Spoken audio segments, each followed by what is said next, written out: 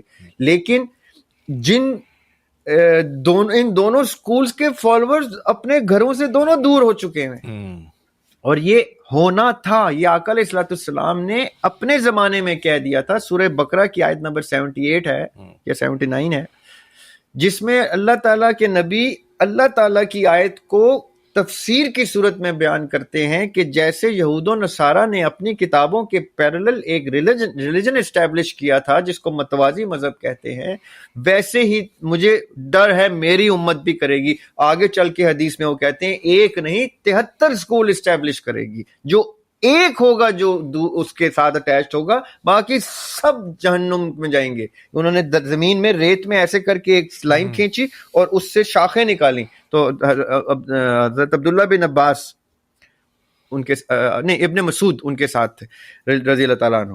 ابن مسعود نے کہا آقا اسلام یہ کیا ہے؟ انہوں نے کہا یہ درمیان میں جو رستہ ہے یہ صراط مستقیم ہے اور میرا رستہ ہے, اللہ کی کتاب کا رستہ ہے, اور یہ جو شاخیں ہیں یہ جہنم کے رستے ہیں. انہوں نے کہا تو یہ شاخیں کہاں سے ہیں؟ انہوں نے کہا یہ وہ 72 فرقے ہیں جو غلط رستے پہ ہوں گے, یہ درمیان والا ہے جو ٹھیک ہوگا. Now this was foretold by the prophet کہ یہ ہوگا, ہونا ہے, ہوتا رہے گا اور اس کو آپ روک نہیں سکتے. آپ نے صرف اپنے آپ کو اس درمیان والے رستے پہ لانا ہے جس رستے پہ فلاح ہے, بقا ہے انسانیت کی اور اسلام کی. بالکل صحیح ہے. اور میرے اندازے میں میرے نزدیک یہ دونوں ایک جتنے غلط ہیں, اس لیے کوئی یہ مطلب نہ نکال لے کہیں کہ میں کوئی پرو شیعہ گفتگو کرتا ہوں. نہیں آپ نے اچھا کیا کلیئر کر دیا, تھوڑا سا فیل ایسا آ رہا تھا. ویسے میں سب کو صحیح سمجھتا ہوں اور سب کو غلط سمجھتا ہوں. مطلب یہ کہ ان سب میں ٹھیک لوگ پائے جاتے ہیں جو ٹھیک رستے پہ ہیں, اور ان سب میں غلط لوگ پائے جاتے ہیں جو غلط رستے میں. کسی کے ماتھے پہ نہیں لکھا ہوا کہ وہ شیعہ ہے تو ٹھیک ہے یا سنی ہے تو ٹھیک ہے, ایسا کچھ بھی نہیں ہے. میں نے شیعہ گھروں میں یزیدی دیکھے ہیں, میں نے سنی گھروں میں حسینی دیکھے ہیں. اس لیے اٹ ڈز ناٹ میٹر کہ وہ کس گھر کے یا کس اسکول کے ہیں, وہ ٹھیک رستے پہ تو وہ ٹھیک ہیں. بڑا زبردست طریقہ ہے, اور یہی میں طریقہ ہے جو میں کوشش کر رہا ہوں کہ اپنے چینل سے لوگوں کو پش کروں اس مینٹیلٹی کو. اچھا ذریعہ بھائی, کلوز کرنے سے پہلے جو ابھی ایک ریسنٹلی میرے ساتھ ایک واقعہ ہوا تو میں نے کہا میں آپ سے پوچھوں کہ اسی کو تصوف کی جو بیس ہے, جس طرح آپ نے بولا نا کہ بندہ نالج کی اس لیول کو ڈگ ان کر کے وہ ساری چیزیں, میں اپنے سمجھنے کے لیے بھی اور آڈینس کے لیے بھی ایک ایزی ایگزامپل دے کے کلوز کرنا چاہتا ہوں تاکہ ایک اچھا ریپ اپ ہو جائے لوگوں کے دماغ میں, کہ کیا جو شرح صدر ہوتی ہے اس کو, اس کی ایک تسلسل, اس کو آپ کہہ سکتے ہیں کہ وہ تصوف کا ایک وہ ہوتا ہے, ایک شکل ہے.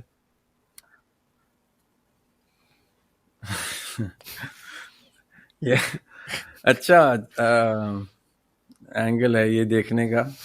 دیکھیں شرح صدر جو ہے نا وہی ہر ہدایت کے رستے کا ایک ہی اینگل ہے. ہدایت جب اوپر سے آئے گی, آقا علیہ الصلوۃ والسلام ہو یا دیگر انبیاء علیہ السلام ہو, جبرائیل علیہ السلام جب وحی کا نزول کے لیے آتے تھے تو وہ شکل صدر سے وہی ایکسس دیتے تھے. ایسے نہیں کہ آسمان سے کوئی وہ میسج ریٹن کی صورت میں لا کے ان کو پڑھ کے سناتے تھے یا وہ پڑھتے تھے اور اس طرح, ایسا نہیں ہے. وہ روح کا ہی ایک سرٹن ایکسس اوپن کرتے تھے اللہ کے حکم سے, جس سے وہی آقا علیہ السلام سے صادر ہونا شروع ہو جاتی تھی.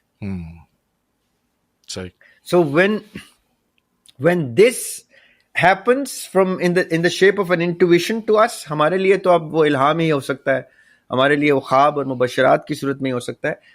انبیاء علیہ السلام کے لیے وہ وحی کی صورت ہوتی تھی. ٹھیک ہے, ہمارے لیے یہ ہوگا کہ اللہ تعالیٰ نے اگر ہماری کسی ادا کو پسند کر لیا یا ہماری کوشش کاوش کو struggle to get the knowledge پسند کر لیا, تو وہ اگر کوئی ایکسس ایسا دے دیتے ہیں جس کو جب دے دیتے ہیں, جس کو تصوف میں کشف کہتے ہیں, اس کشف کا دروازہ جب کھلتا ہے تو وہ وجدان ہوتا ہے.